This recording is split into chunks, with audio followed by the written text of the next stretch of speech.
I guess it says I'm live here.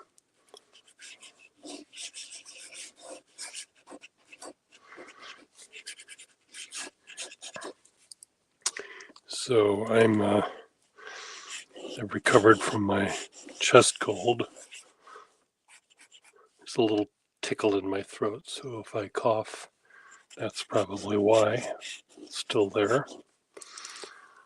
So I re-signed up for monthly billing here at StreamYard, and I would love if you enjoy what I do here and want to donate to the cause, you're welcome to do that by donating some money to my PayPal account. What is my PayPal account, you ask?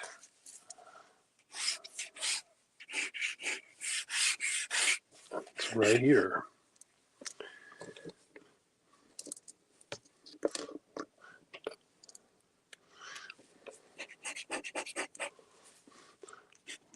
Pure Gus Pay at gmail.com.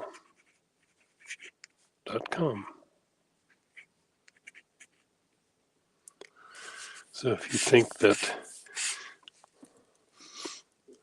my little videos are worth $10 a month or $10 a minute, send me some moolah. It'll help defray the costs of putting this on. So thank you in advance. And if you don't want to do that, that's fine too. If you still watch me, I hope you get something out of it. Some of you who watch me just to help fall asleep, you can do that too. Hello, Kim. So Kim was the person who was suggesting I offer the ability for him and other people to donate a nickel or a dime or a dollar or more to keep the thing going. So you can do that. PureGusPay at gmail.com is my PayPal account. PayPal account.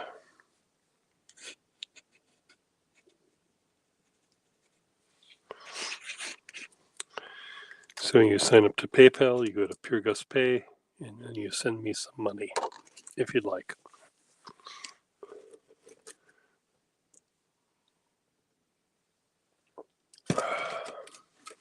What pen is this? This is a Waterman 52 and a half.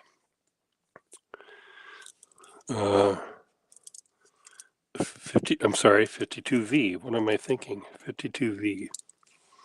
Just almost the perfect pen. There are so many perfect pens out there. This is one of them. There's something about the short size, but the sort of fat short size that sort of means business.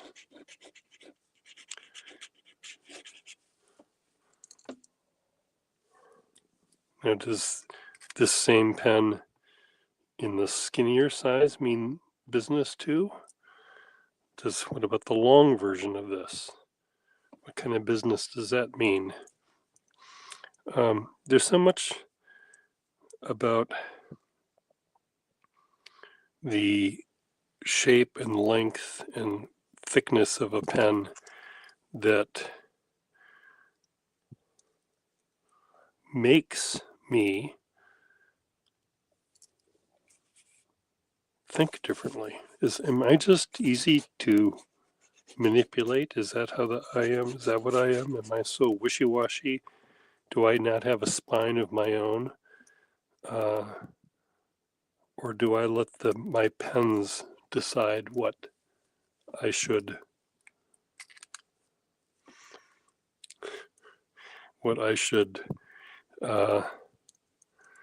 say or do? Yes, and you have most of them. Always another pen. Well,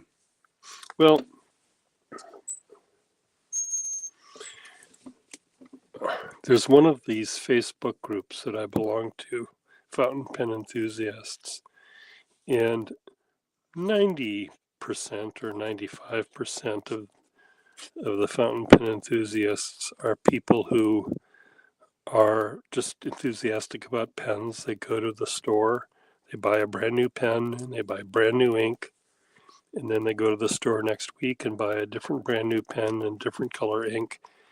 And I say to myself, well, when are they going to get with the program, and rather than buying brand new pens, when will they discover the vintage pens?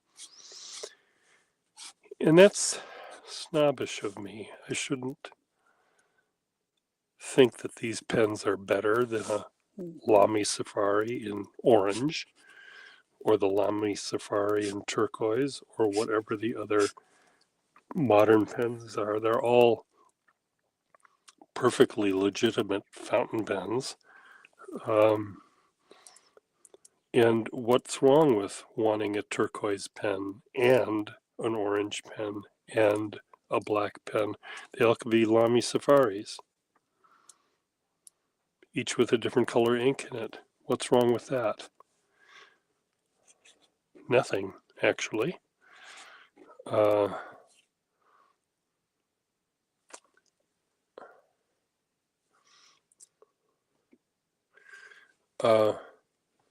Hi, Will Hodge.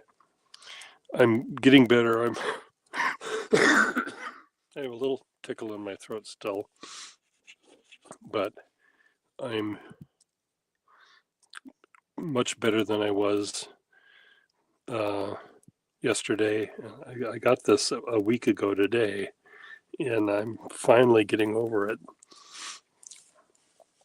But a friend of mine, a neighbor of mine in my building, loves wearing socks of various patterns. So he's got, the regular stripe and plaid and polka dotted socks, but he has socks that have little hamburgers on them and flags of all nations and little pizza slices. And he puts them on and they make him smile. They don't make the pizza socks don't work any better as socks than the other socks he's wearing, except it makes him happier. So back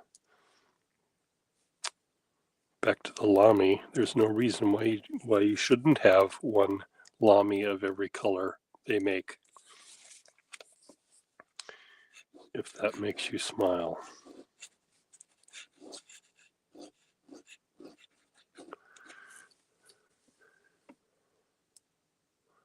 Novelty sock wear. What was one of your father's socks that you liked the most?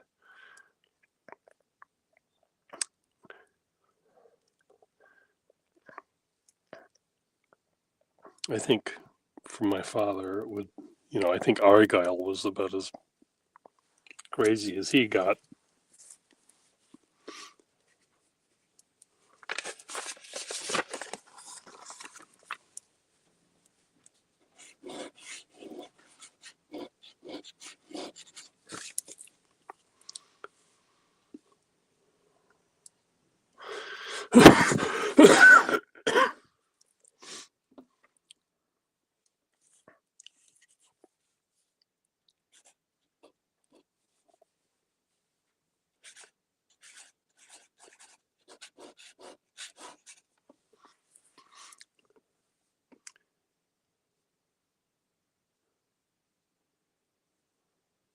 Oh, cool.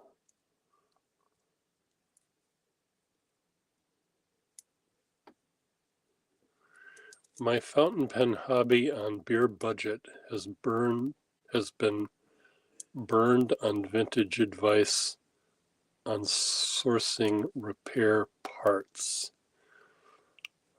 says Anita Helton. Has been budget on beer budget has been burned on vintage advice. Okay, I know what some of those words mean, but I don't know. Did you get bad advice on fixing a vintage pen? Or there are a lot of pens that were made in 1920, like this pen, that were shitty. They were shitty back then, they're shitty now. Not all vintage pens are good pens. Some of them were made to pretend to work, and maybe they worked for a week or two and then they broke. It's like, there were pocket watches made back then too that lasted about a week.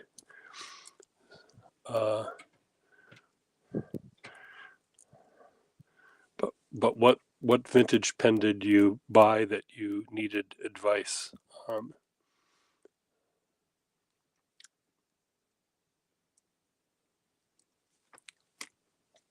Well, you answer that. Let me see if this is ready to come apart yet.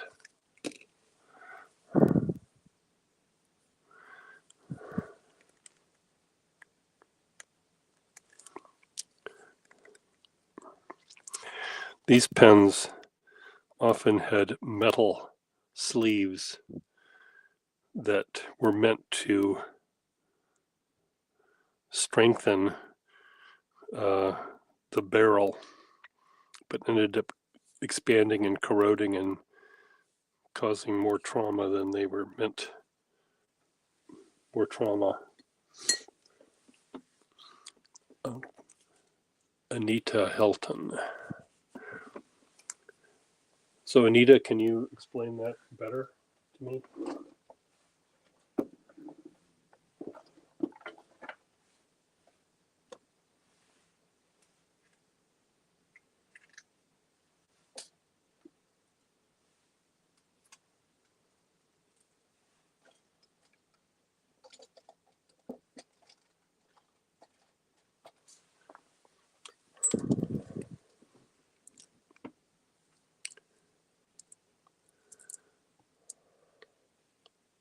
The Conklin Chicago model, meaning a Conklin lever filling pen?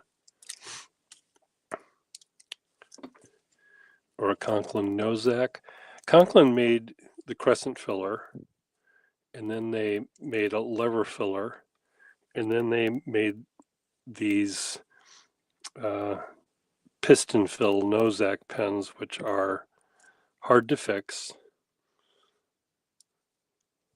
A pen with a lever is generally very easy to fix. Piston fill pens of any sort, Parker, Schaefer piston, vacuum fill, Conklin Nozacs, they all require a little bit more TLC or fashioning parts that they don't make anymore. So that might be the issue. So here's this pen, essentially. Here's the longer version of this pen, and here's this short, skinny version of this pen. And I just want to see how is this pen is so cool. It's just this really neat size. It's very condensed. It's sort of making the weight be very forward feeling, where this, when it's posted, it's a heavier pen, but the there's more weight back here, so it doesn't seem like the weight is forward. So it feels like a different thing. Of course, the nibs are going to be different, but if the nibs were the same, if the nibs were identical,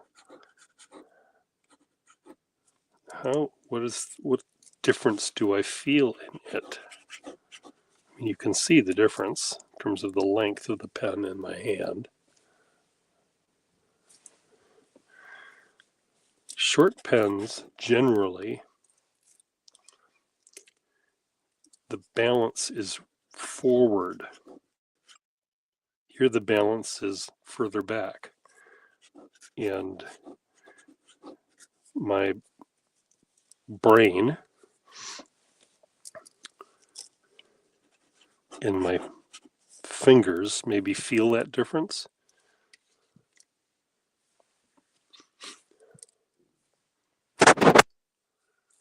I'm sorry that much of my thing is off screen. I didn't really mean it to be, but ran into problems with knowledge Conklin Chicago model. I don't know what Conklin Chicago model is that. You have to be more specific.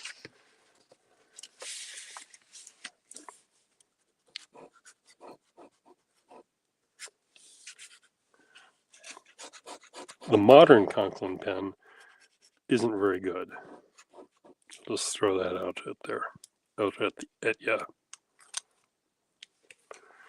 Now this pen, except skinnier, what is that? What does that feel like?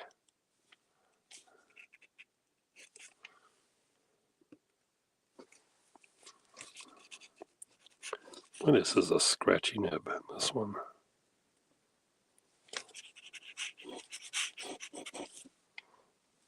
It's not scratchy, it's just very fine. Let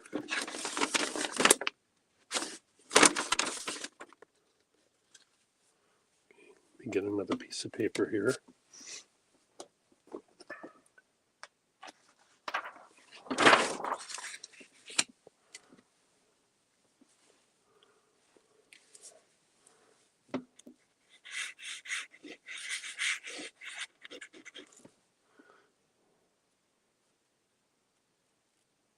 There's a little bit of the nib is a little bit, the points are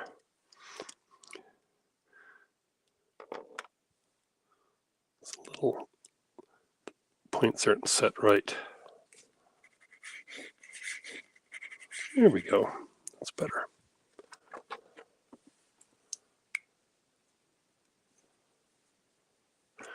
Oh, yeah.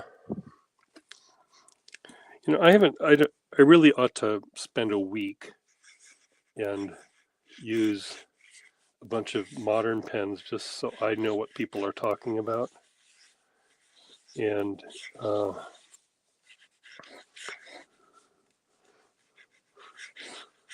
yeah, see, this pen is so light. The whole pen itself feels almost weightless. And that's one of the things that's sort of, that many people will say that's the most obvious difference they see in between vintage and modern, is that the vintage ones seem so lightweight, and they are, compared to the modern ones. Many modern pens are made of metal, and they're covered with plastic or resins or some other kind of stuff, but they're on this brass metal tube, and that's heavy. So this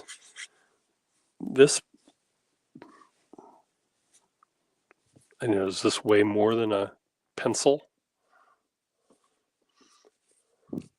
It feels so light compared to other pens, and it's really neat.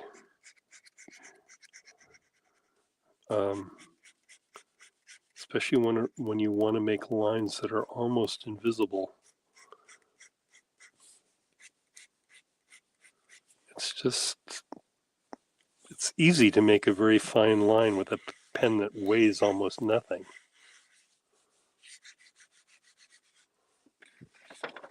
And there's a line there.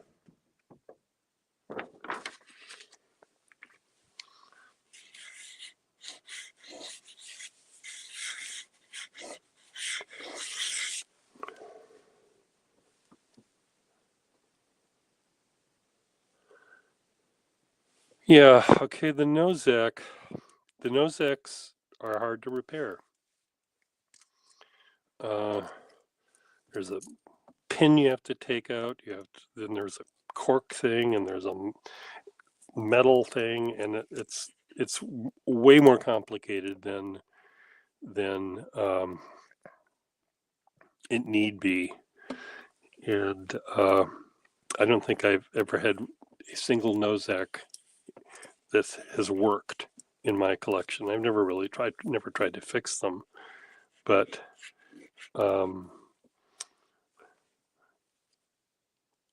my advice would be, if you're going to go in the vintage world, get a lever filling pen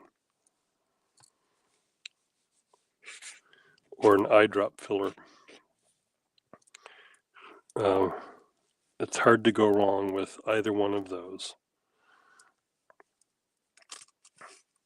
Now, a pen that's 100 years old, like all of these are, there's always a chance of breaking it when you're trying to take it apart to put a new sack on. But it's essentially just cementing one of these rubber sacks on a sack nipple and putting it back together again. Then you're good to go for another decade.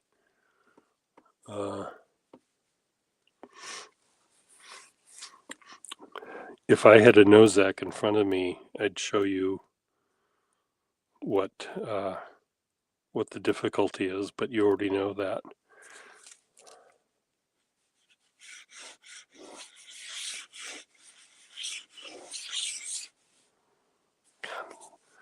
So lovely. So earlier, a week ago, I got an email from an old classmate of mine who wants to buy some pens from me. So I will be sending him some pens next week. He wants to buy 2 Skylines, though I'm going to try to convince him that they don't have to be Skylines. One will be a Skyline. But he's a animator and has done work for The Simpsons and Disney Studios and stuff. And he's looking for a nice rubbery Skyline nib, and then one that's a little tighter, a little finer for delicate work, or work that will recede to the background. So I'm thinking of getting him or offering to him a Skyline with a typical rubbery nib, and then maybe a pen like this that has sort of this medium flexible nib thing going on. And then maybe for the last one, I might suggest a really smooth Sheaffer.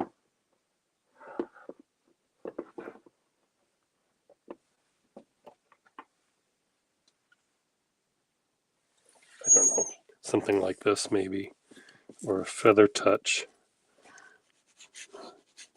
Well, it won't be this one, but Sheaffer Feather Touch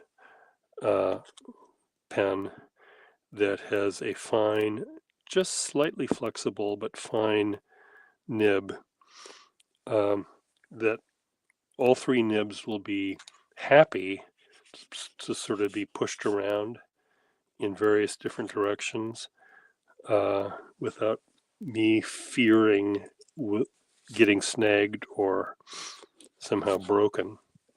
So my thought is,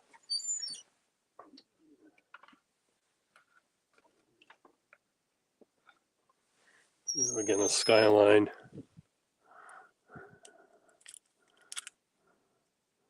Like this might be the nice rubbery Skyline one.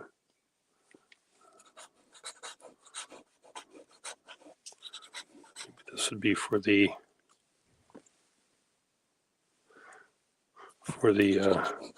foreground. He wants a nice rubbery nib, and then maybe a something that's sort of in between that, like this one, and then a really, really fine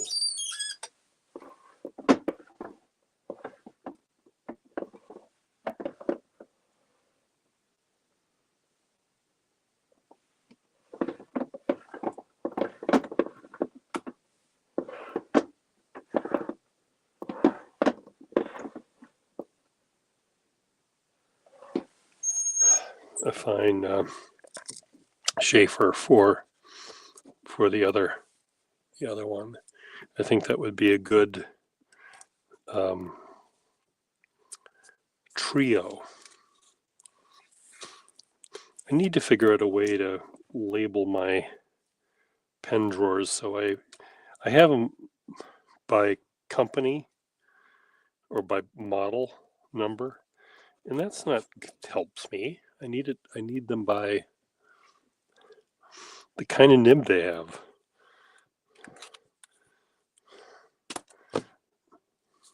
Make my life easier.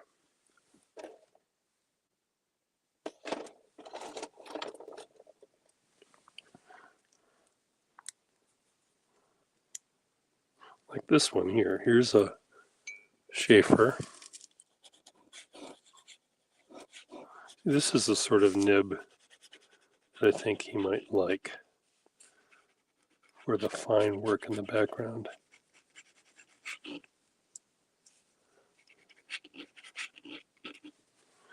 Maybe that's the one. So put a sack in this one. Maybe those will be the ones I'll send him. And I'll send these to him, and then he can decide if he wants any of them. He's going to be going to the LA pen show where he'll see thousands of pens.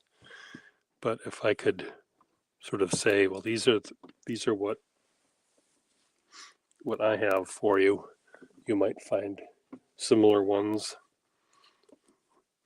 that you like better.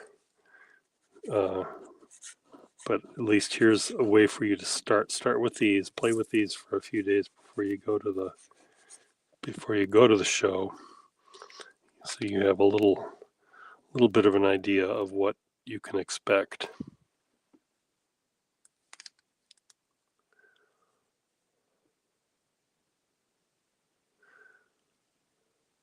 Okay, Anita, all of my pens I enjoy.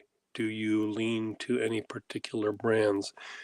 So those are two sentences, I presume. It depends. I think on my mood. It depends on the use. If I know I want to go outdoors and sketch at the seaside or in the forest or something, I may specifically bring pens that have a nice rubbery, gutsy nib like this one. So I might bring out a bunch of Skylines that I can sort of push around. If I'm going to be doing delicate drawings inside my house, I may choose a Waterman that maybe has a slightly more prickly nib, slightly more refined nib, a nib that I might have to be a little bit more aware of when I'm drawing. Less sketchy, more rendering than sketchy. Again, it all depends.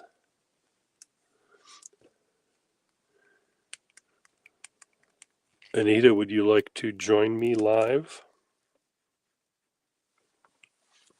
Would anyone like to join me live?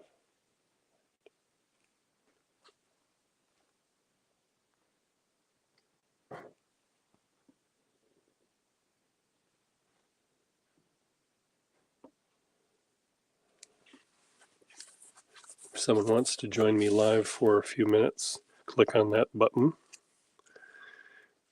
and I'll have you join me.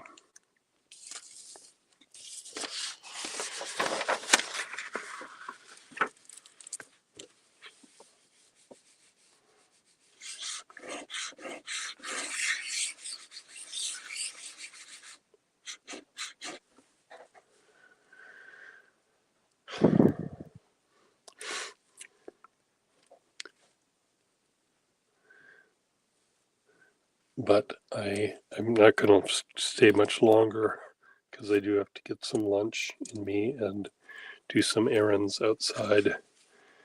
But I just thought I would offer.